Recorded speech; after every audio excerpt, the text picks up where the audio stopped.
जोहार, मैं Lakshmi Oraon, Jharkhand M7 news में आपका स्वागत है। आप किस ज़िले से हैं, हमें कमेंट करके बताएं ताकि हम आपके ज़िले के खबरों को भी बता सकें। चलिए आज की सभी बड़ी खबरों को जान लेते हैं। गुमला विधायक भूषण तिर्की की मांग, आदिवासियों पर हुए मुकदमे वापस लेने की मांग। गुमला के झामुमो विधायक भूषण तिर्की ने विधानसभा के शून्यकाल के दौरान अपनी बातों को रखते हुए आदिवासियों पर दर्ज केस वापस लेने की मांग की है। श्री तिर्की ने कहा है कि रघुवर दास की सरकार की गलतियों के कारण CNT, SPT एक्ट व पत्थलगड़ी में छेड़छाड़ करने के प्रयास का राज्य के मूल माटी आदिवासियों ने मिलकर पुरजोर विरोध किया था। विरोध करने पर रघुवर दास सरकार ने राज्य के मूल माटी आदिवासियों व सीधे साधे लोगों पर ऐसी धाराओं का प्रयोग किया गया जिससे आहत व उनकी मार से आज तक उबर नहीं पाए हैं। सिमडेगा में डीप बोरिंग कराने पर लगी पाबंदी, DC ने क्यों दिया ऐसा आदेश, जाने पूरा मामला। सिमडेगा उपायुक्त सुशांत गौरव ने जायका मद के अंतर्गत जिले में क्रियान्वित योजनाओं की समीक्षा की। उपायुक्त ने समीक्षा के क्रम में कहा है कि सरकारी भवन के मरम्मत कार्य की गुणवत्ता की जांच करें। उन्होंने कहा कि निर्माण कार्य में छोटे छोटे बिंदुओं को ध्यान में रखते हुए जांच करें। 15वें वित्त के योजना की समीक्षा के क्रम में योजना के पूर्ण होने की उपरांत MB बुक जमा करने में आनाकानी एवं विलंब करने पर कार्रवाई का निर्देश दिया। अमर पावरी ने स्पीकर पर लगाया आरोप, कहा दलित हूं इसलिए मेरा कार्य स्थगन खारिज कर दिया, पढ़ा तक नहीं गया। झारखंड विधानसभा के मानसून सत्र के आखिरी दिन गुरुवार को चंदन कियारी से बीजेपी के विधायक और पूर्व मंत्री अमर बावरी बिलखते हुए बाहर निकले। उन्होंने रोते हुए स्पीकर पर गंभीर आरोप लगाया। उन्होंने कहा कि दलित समाज से आता हूं, इसलिए स्पीकर ने मेरा कार्य स्थगन प्रस्ताव नहीं पढ़ा। उन्होंने नोटिस तक नहीं किया, सीधा खारिज कर दिया। हाईकोर्ट ने जताई चिंता, सरकार से पूछा 1.5 साल में क्यों बढ़ रही है नक्सली गतिविधियां, क्या सरकार पॉलिसी चेंज की है, DGP को हाजिर किया गया। झारखंड में नक्सल गतिविधियों के बढ़ने पर हाईकोर्ट ने चिंता जताई है। कोर्ट ने कहा कि पिछले वर्षों में नक्सली गतिविधियां कम हो गई थी, लेकिन फिर से एक बार बढ़ती हुई दिखाई दे रही है। यह अच्छी बात नहीं है। अदालत ने सरकार से पूछा है कि आखिर ऐसा क्या बात है कि नक्सली गतिविधियां 1-1.5 वर्षों में बढ़ रही है। क्या सरकार ने कोई पॉलिसी चेंज की है। अदालत ने मामले की सुनवाई के दौरान ही DGP को वर्चुअल माध्यम से जुड़ने को कहा। सदन शुरू होते ही हंगामा करने लगे बीजेपी विधायक, नहीं हो सका प्रश्नकाल। नाराज स्पीकर ने कहा, आपका खून खून है, मेरा खून पानी। झारखंड विधानसभा के मानसून सत्र के आखिरी दिन गुरुवार को प्रश्नकाल हंगामे की भेंट चढ़ गया। सदन की कार्यवाही शुरू होते ही बीजेपी विधायक हंगामा करने लगे, वेल में पहुंच गए, रिपोर्टिंग टेबल पर चढ़ गए, स्पीकर से कार्य स्थगन प्रस्ताव पढ़ने की मांग करने लगे। स्पीकर इन्हें वापस अपने स्थान पर बैठने का आग्रह करते रहे। बीजेपी विधायक की बातों से स्पीकर नाराज भी हो गए। नाराज स्पीकर ने इनकी ओर इशारा करते हुए कहा कि आपका खून खून है और मेरा खून पानी। इस बीच आजसू के विधायक लंबोदर महतो का एक सवाल लिया गया। हंगामा बढ़ने के बाद सदन की कार्यवाही दोपहर 1:15 बजे तक के लिए स्थगित कर दी गई थी। कोई लिखित परीक्षा नहीं, पर योग्यता परखेगी कंपनियां, तभी मिलेगा काम। झारखंड में निजी क्षेत्र की नौकरियों में स्थानीय युवाओं को 75% आरक्षण देने का रास्ता साफ हो गया। विपक्ष के विरोध के बीच बुधवार को विधानसभा में इससे संबंधित स्थानीय उम्मीदवारों का नियोजन विधेयक 2021 पास हो गया। इस बिल का ड्राफ्ट हरियाणा की तर्ज पर बनाया गया है। अब निजी कंपनियों को 40,000 रुपये वेतन वाले 75% पदों पर स्थानीय युवाओं को प्राथमिकता के आधार पर नौकरी देनी होगी। हालांकि युवाओं को योग्यता के आधार पर ही नौकरी मिलेगी। ज़रूरत पड़ी तो उन्हें ट्रेनिंग भी दी जाएगी। हाईकोर्ट ने कहा, सरकार को न्यायपालिका की परवाह नहीं। यह ना भूले कि हाईकोर्ट अदालत के मजिस्ट्री को बरकरार रखने के लिए किसी भी हद तक जा सकती है। नेशनल लॉ यूनिवर्सिटी को फंड देने के मामले में हाईकोर्ट ने एक बार फिर से नाराजगी जाहिर की है।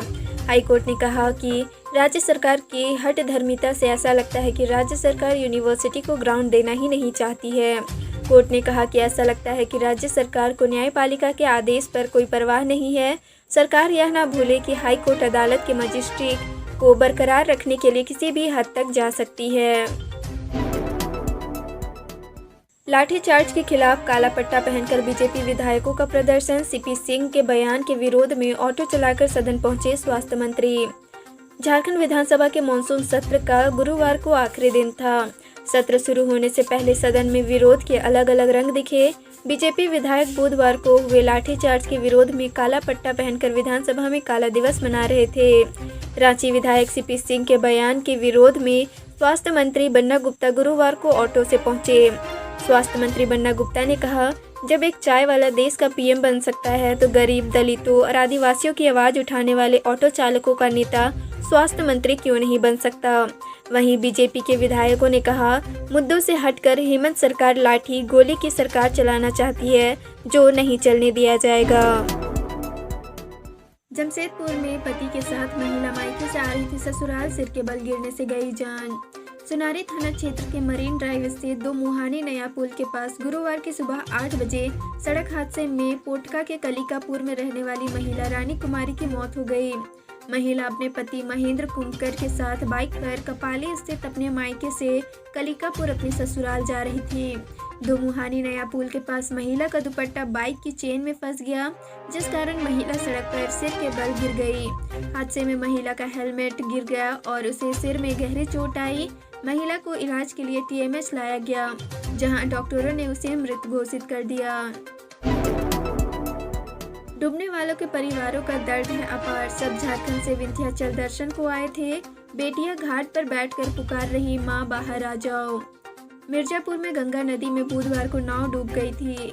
नाव पर सवार 12 लोगों में से डूबे 6 लोगों का अभी तक कोई पता नहीं चल पाया है। घटना को 24 घंटे होने वाले हैं।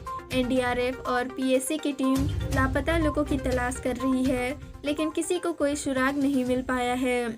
ये 6 लोग 2 परिवारों से थे, तभी झारखंड से विंध्याचल धाम दर्शन के लिए आए थे। सरकार पिछड़ों को 27% आरक्षण देने के पक्ष में केंद्र को भेजेगी प्रस्ताव। मुख्यमंत्री हेमंत सोरेन ने कहा कि सरकार भी इस पक्ष में है कि पिछड़ों को 27% आरक्षण मिले। इसका प्रस्ताव केंद्र को जाना चाहिए। देश, राज्य व वर्ग हित में सरकार को पहल करनी चाहिए। पिछड़ों को आरक्षण देने के मुद्दे पर सदन में चर्चा हो, लेकिन विपक्ष सड़कों पर भटक रहा है। हम सर्वसम्मति से केंद्र को प्रस्ताव भेजना चाहते हैं, नियोजन नीति भी लाएंगे। जेल जाने से पहले अपने संगठन के 2 साथियों को उग्रवादी सुजीत ने मार डाला था। 2 दिन पहले गिरफ्तार हुए इनामी पीएलएफआई कमांडर सुजीत कुमार राम उर्फ साहू ने गिरफ्तारी से पहले ही अपने संगठन के लोगों को गला रेतकर मारकर ठिकाने लगा दिया था। बुधवार को पुलिस रिमांड में लेने के बाद मनोहरपुर एवं आनंदपुर पुलिस ने 1 घंटे के बाद आनंदपुर थाना क्षेत्र के पतियार जंगल के मंगरा 2 नाला के किनारे चटाई से लिपटा हुआ गढ़ा उग्रवादी दस्ते का जेम्स डुंगडुंग और हुलास होरो का शव बरामद किया गया है। महंगाई ने लोगों की कमर तोड़ी, जाने क्या है इस पर सिमडेगा की महिलाओं की प्रतिक्रिया। घरेलू गैस सिलेंडर के दाम लगातार बढ़ रहे हैं। अब लोगों को घरेलू गैस सिलेंडर 982 रुपये में मिल रहा है। महिलाओं ने कहा कि पहले ही महंगाई ने कमर तोड़कर रख दी है। घर के खर्च को पूरा करने में कमर टूट जाती है। घरेलू गैस सिलेंडर के दाम में वृद्धि, बढ़ती महंगाई पर महिलाओं से बात की गई तो उन्होंने प्रतिक्रिया व्यक्त की। सरडेगा निवासी तपस्विनी देवी ने कहा कि हर माह गैस के दाम बढ़ने से घर चलाना मुश्किल हो गया है। कोरोना के समय से ही लोगों की आर्थिक स्थिति कमजोर हो गई है। गुमला पुलिस नक्सलियों के खिलाफ अभियान चलाने की तैयारी में कराई गई हेलीकॉप्टर की ट्रायल लैंडिंग। बिशुनपुर थाना के अति उग्रवाद प्रभावित जोरी एवं बनारी पुलिस पिकेट के समीप सीआरपीएफ 158 बटालियन द्वारा हेलीकॉप्टर का ट्रायल लैंडिंग कराई गई। हालांकि दोनों जगहों पर हेलीकॉप्टर पहुंचा और ऊपर से सर्वे करने के बाद वापस चला गया। इस संबंध में पुलिस अधीक्षक डॉक्टर एहतेशाम वकारिब ने बताया कि यह लैंडिंग सीआरपीएफ 158 बटालियन द्वारा ट्रायल के तौर पर कराया गया है। वायरल सर्दी, खांसी, बुखार की चपेट में आ रहे लोग, गुमला सदर अस्पताल का बेड फुल। गुमला जिला वायरल बीमारी सर्दी, खांसी, बुखार, बदन दर्द की चपेट में है। स्वास्थ्य विभाग की माने तो 1 महीने पहले गुमला में वायरल बीमारी फैली है। अभी और कुछ दिन इसका असर रहेगा। जब तक वायरल बीमारी थम नहीं जाती, लोगों को अपने स्वास्थ्य व खान पान पर ध्यान देने के लिए कहा गया है। साथ ही भीड़ भाड़ से दूर रहने की सलाह दी गई है, क्योंकि गुमला में जिस तेजी से वायरल बीमारी फैली है, हर घर में कोई ना कोई व्यक्ति सर्दी, खांसी, बुखार, बदन दर्द से परेशान है। झारखंड में ताइवानी नस्ल के पपीते की खेती कर रहे युवा किसान, कम लागत में ऐसे पाएं अधिक मुनाफा। झारखंड के लातेहार जिले के महुआटांड़ प्रखंड की धरती पर ताइवान नस्ल का पपीता उगने लगा है। इस प्रखंड क्षेत्र के युवा किसान उज्जवल लकड़ा ने परंपरागत खेती से हटकर ताइवान नस्ल के पपीते की खेती की है। बहेरा टोली गांव में ताइवान नस्ल के पपीता का पौधा फल देने लगा है। लागत के अनुपात से अधिक उत्पादन के आसार को देखते हुए युवा किसान खास उत्साहित हैं। कोलकाता से पौधा लाकर व वैज्ञानिक तरीके से पपीते की उन्नत नस्ल रेड लेडी ताइवान 786 की खेती की जा रही है। 10 सितंबर को होगी ऑनलाइन परीक्षा, परीक्षार्थी ऐसे दे पाएंगे exam. Tata steel trade apprentice की लिखित ऑनलाइन परीक्षा 10 सितंबर को होगी। प्रॉक्टर सॉफ्टवेयर के माध्यम से परीक्षा ली जाएगी। परीक्षा के दौरान परीक्षार्थियों की एक्टिविटी भी रिकॉर्ड की जाएगी। ट्रेड अप्रेंटिस की लिखित परीक्षा के लिए सभी उम्मीदवारों को लिंक भेज दी गई है। बोकारो का लुगु पहाड़ होगा जैव विविधता क्षेत्र घोषित, झारखंड जैव विविधता पार्षद की ये है तैयारी। झारखंड के बोकारो जिले के बेरमो अनुमंडल के गोमिया प्रखंड के लुगु पहाड़ के चिन्हित 8,577.82 एकड़ भूभाग को जैव विविधता क्षेत्र घोषित करने की पहल शुरू हो गई है। झारखंड जैव विविधता पार्षद के सदस्य सचिव ने इस संबंध में बोकारो के वन प्रमंडल प्राधिकारी को पत्र लिखा है। वहीं ललपनिया के निवर्तमान मुखिया को पत्र प्रेरित कर ग्राम सभा में सहमति प्रस्ताव पारित कर विभाग को सूचना देने को कहा है।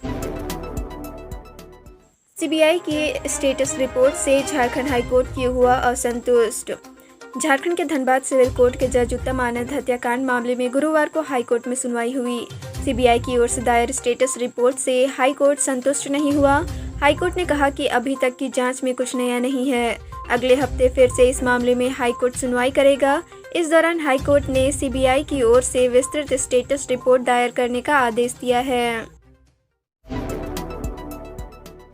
झारखंड विधानसभा परिसर में नमाज के लिए अलग से कमरा आवंटित होगा या नहीं, 7 सदस्यीय कमेटी करेगी फैसला।